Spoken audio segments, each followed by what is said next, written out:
Forget everything you learned in high school about the birds and the bees. Today, we're taking a little bit of a different approach. Welcome to Wild About Wildlife. Whether you are a master gardener or someone who is currently apologizing to a struggling cactus, you're in the right place. Today, we're exploring the world of birds, bees, butterflies, and other vital pollinators that help keep our ecosystems healthy. If you're joining us for the first time, I'm so glad you're here. I'm your host, Kathy Mueller, and my guest today is Kevin Gauci from the Middlesex Center Pollinator team. Welcome, Kevin. Hey, well, thank you so much for having me, Kathy. I am super excited about this.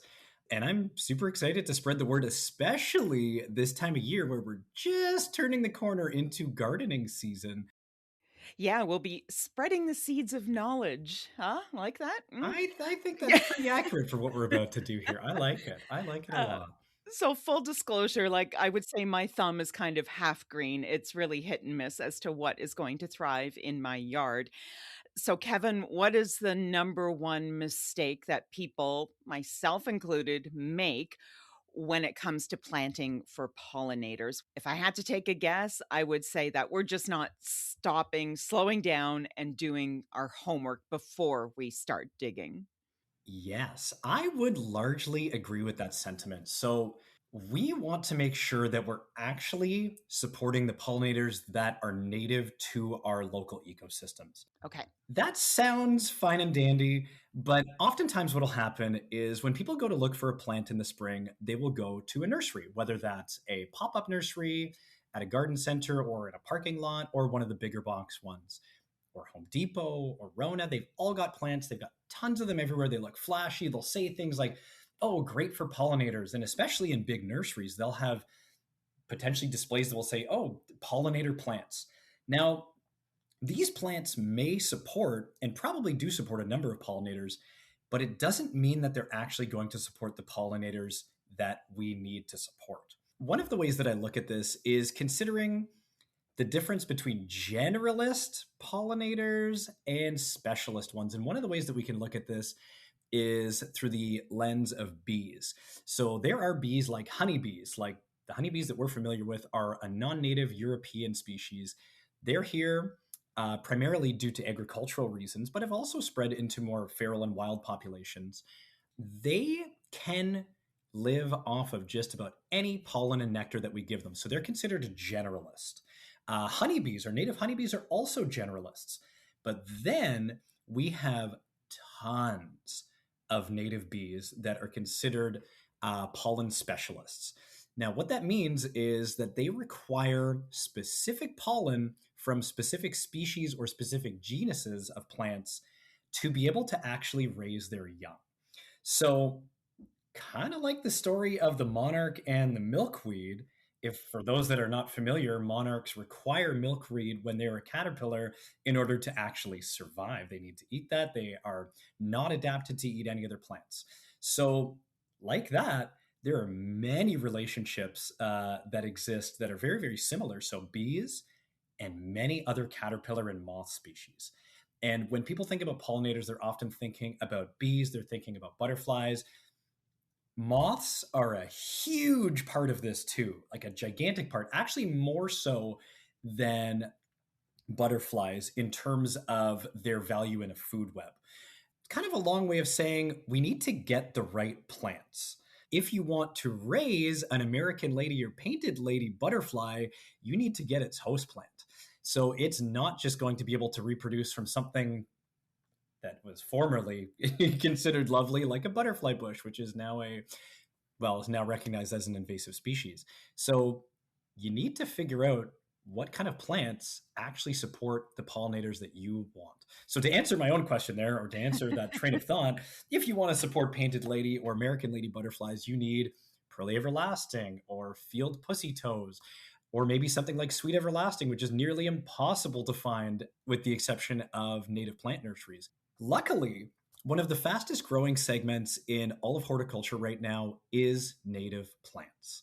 And this is great. We're actually starting to see them for like well-sourced, sustainable native plants in like places like Superstore or Loblaws There's a few other ones as well. They do have a program called In the Zone. So it's by World Wildlife Federation and Carolinian Canada. And they have actual tags on their plants that will say that this is a native species.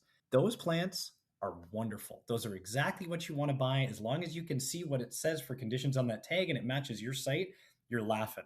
If you were to go to a large nursery, you will likely see in the spring that they will have some native plants for sale. Here's where we get into the weeds even a little bit more. They will have some native plants that are a straight native species.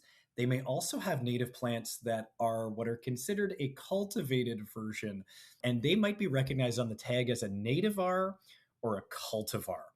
Now, these plants can be great.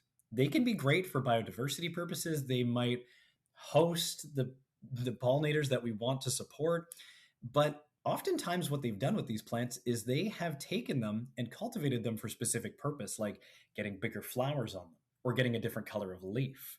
And something especially like changing the color of leaf has actually been found to reduce the number of insects that will interact with these plants.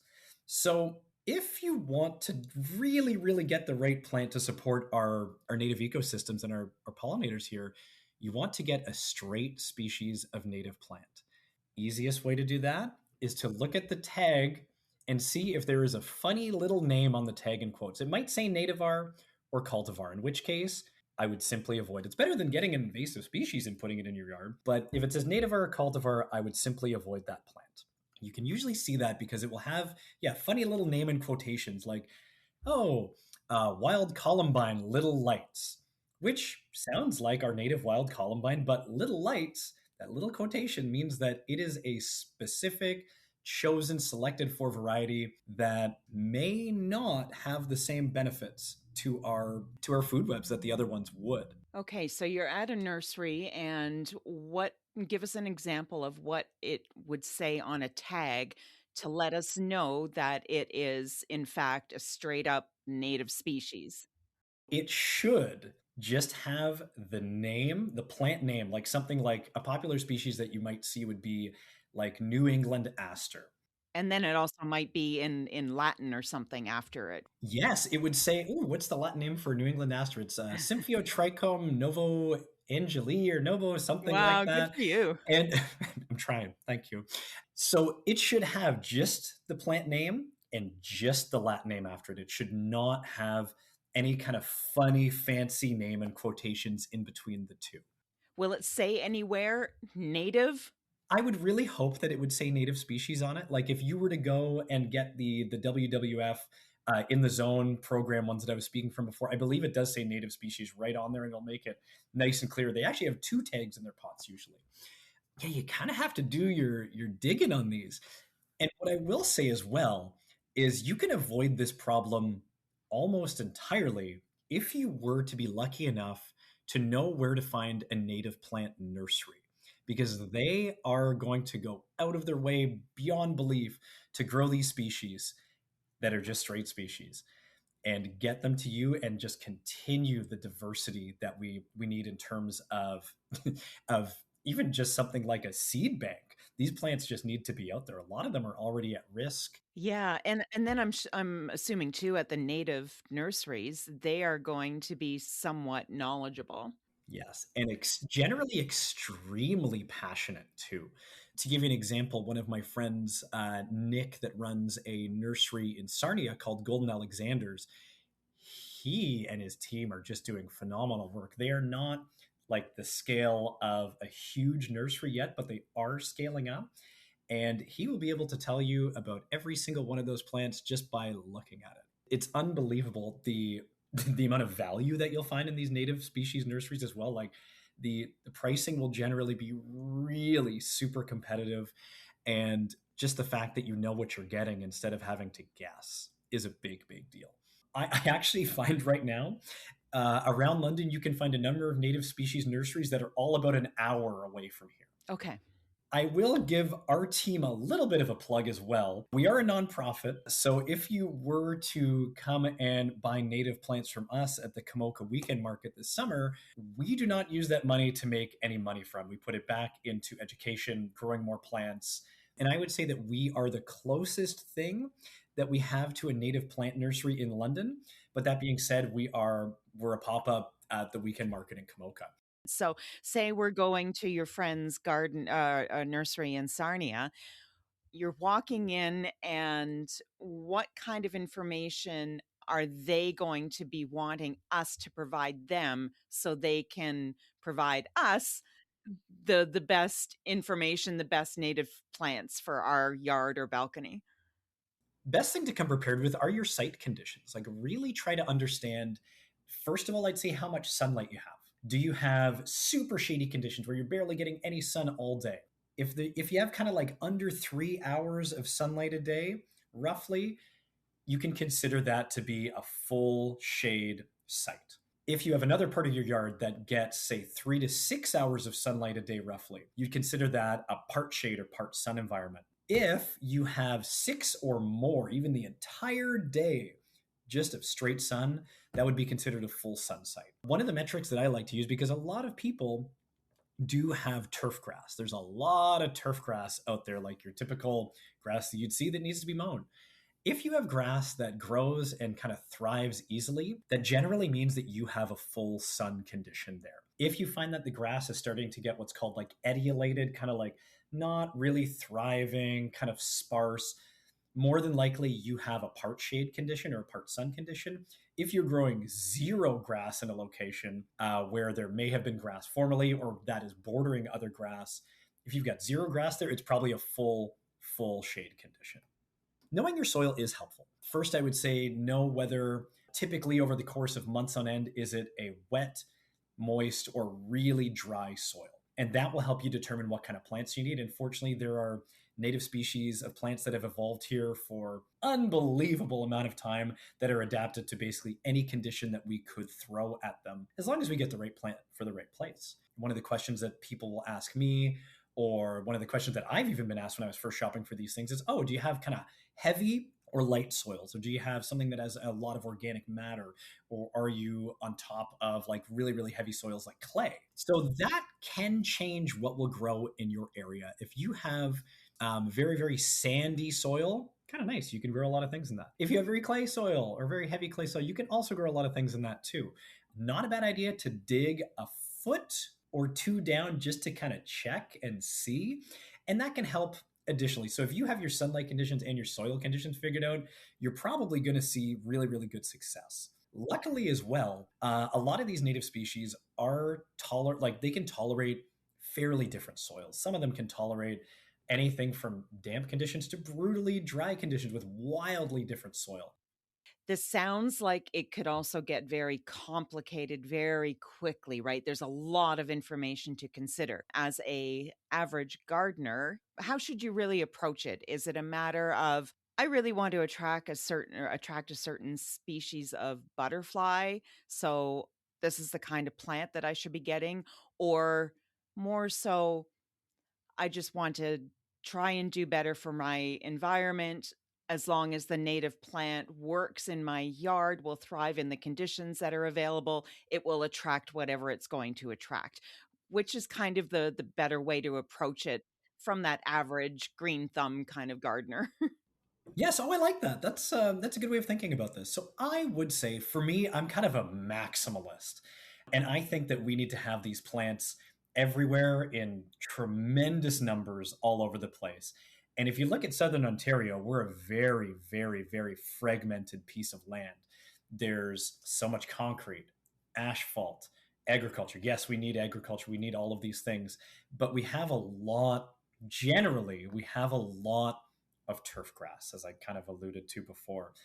What I would recommend is for people to actually, if you have the space on your yard, take a look and see, where's an area that I don't even use, or where's an area that I don't even walk on, other than to just mow the grass. If you have an area that's just to mow, I would say you probably don't really need it, and it could be used for other things. Now, there's some ethical things we could get into there, I suppose, but for me, promoting life, promoting native ecosystems, I feel good saying that. What I would say is, Matt, like, if you really are dead set and what's going to interest you is getting a specific species of butterfly there, or a specific species of bee that you really want to see, although that's a hard one to figure out what species of bee you're going to actually get on your yard. If there's certain things you want to see, I would say go for it. You can probably find these plants. You can even look up like, what is the host plant for this certain butterfly? What is the host plant for this moth? And you're going to find it. That information is surprisingly easy to find, but I would probably recommend planting more than just one thing. So an example of this would be, and I mean, I can relate it back as simply to the monarch and the milkweed. So if you want monarchs, yes, you are going to need milkweed. Will a monarch show up if you have milkweed? A lot of times, yes.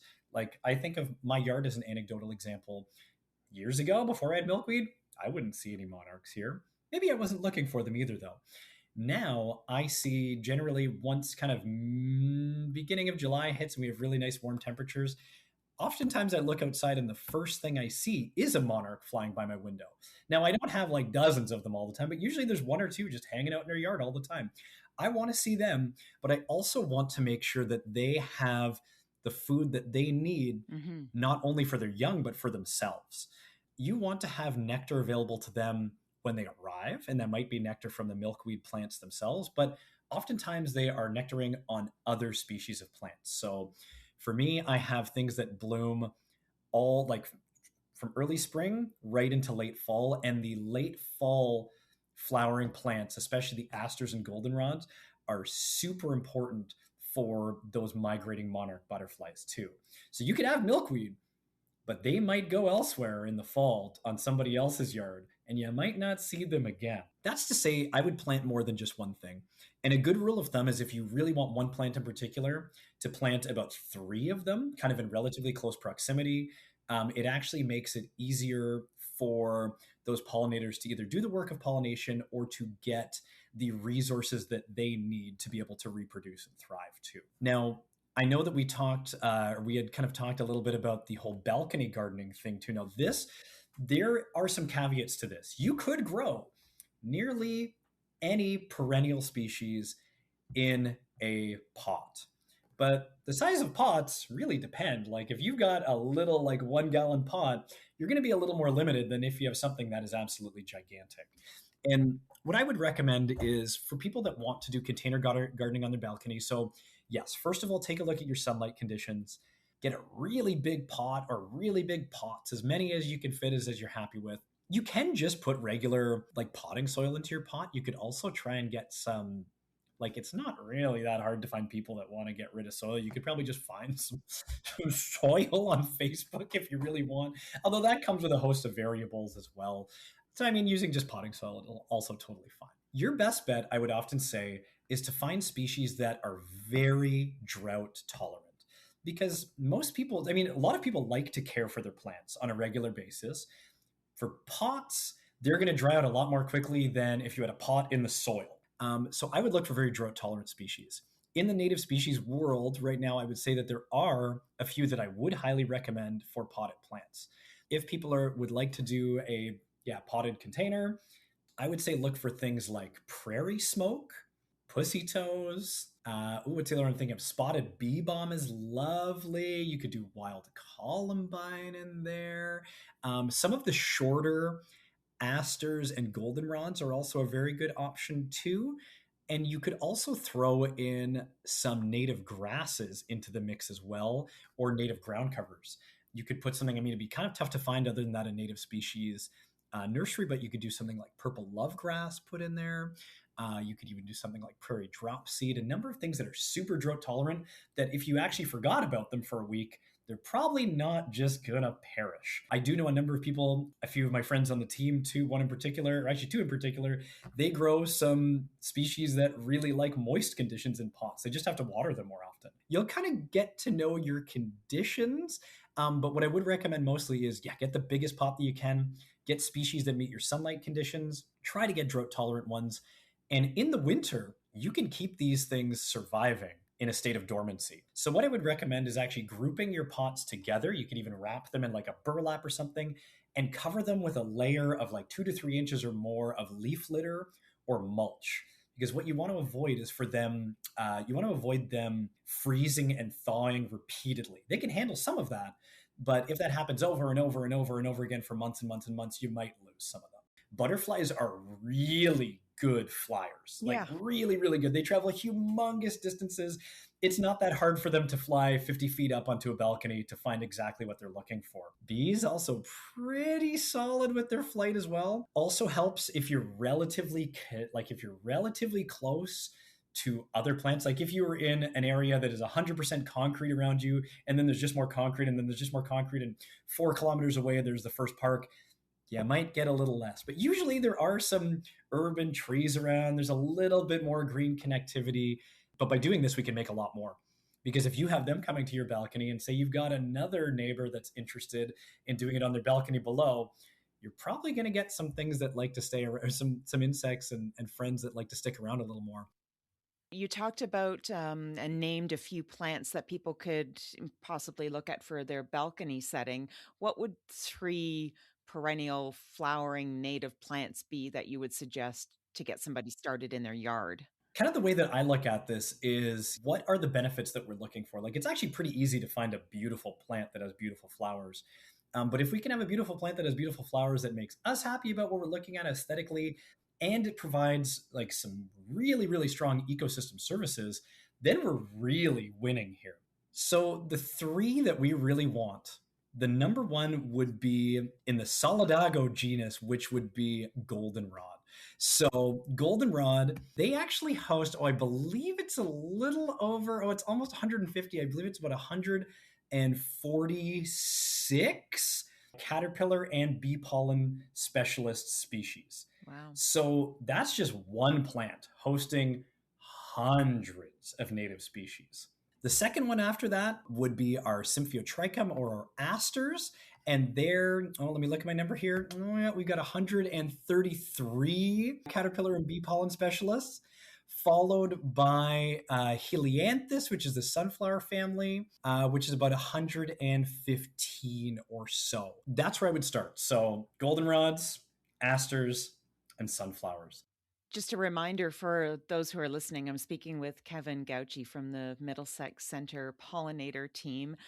Your passion for the subject is absolutely coming through. I'm going to play devil's advocate a little bit. And why don't we just let nature kind of take its course? So we have some non-native species. If they end up taking over and we lose the native species, eventually, wouldn't the whole ecosystem just kind of sort itself out? It's a very good question, because you would think that in a world of survival of the fittest, that maybe that's what we need to let happen. And I think it depends on what you really want to look at in terms of environmental outcomes. So if you look at what the indicator of a healthy ecosystem is, it will typically be biodiversity. The number of species that a given bunch of biomass has will be a really good indicator of how durable and resilient it is, what its ecosystem services look like, not only to the native species within it, but also in kind of a selfish way, like what we can get out of it. We need to look at the differences in terms of ecosystem services that native plants versus non-native plants provide.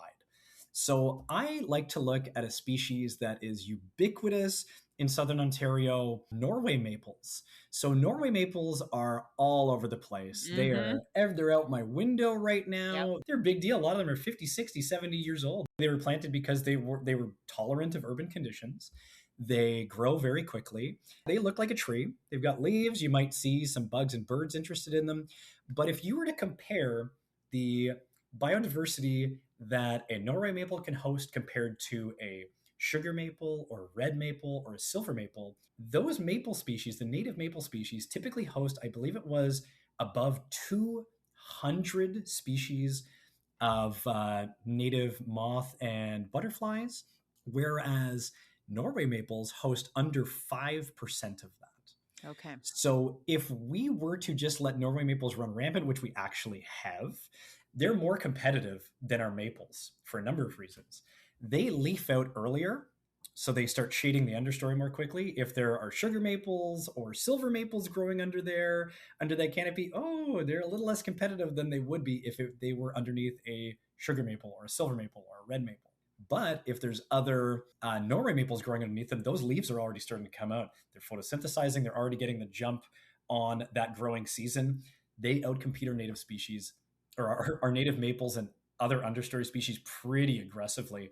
There's also some, I mean, this doesn't apply to every non-native species, but Norway maples are also really susceptible to damage. Now, this isn't to say that native species wouldn't have the same problem, but these really fast-growing Norway maples, they are less structurally sound because they're not meant for this climate. They're not meant Right. for this environment. They grow too quickly in the soils and conditions that we have here. We've shared a lot of information today for people if they're looking to get started. The Middlesex Center Pollinator Team is a good place to go. I'll make sure that the link to your website is in the show notes and that. But what kind of services or support can the pollinator team provide to somebody who has some questions, needs some information, isn't sure where to start or how to start? Excellent, and we're very fortunate at the team. We have a small number of very dedicated and very knowledgeable and passionate volunteers. For the most part, we know how to get somebody started on a project, whether that is providing the plant material for very, very low cost, or kind of giving you education about, hey, what does your site look like? Here's what we can actually, here's a simple way you can make a pollinator garden to get started. I think the best way to get in contact with us would be to start by looking at our Facebook page.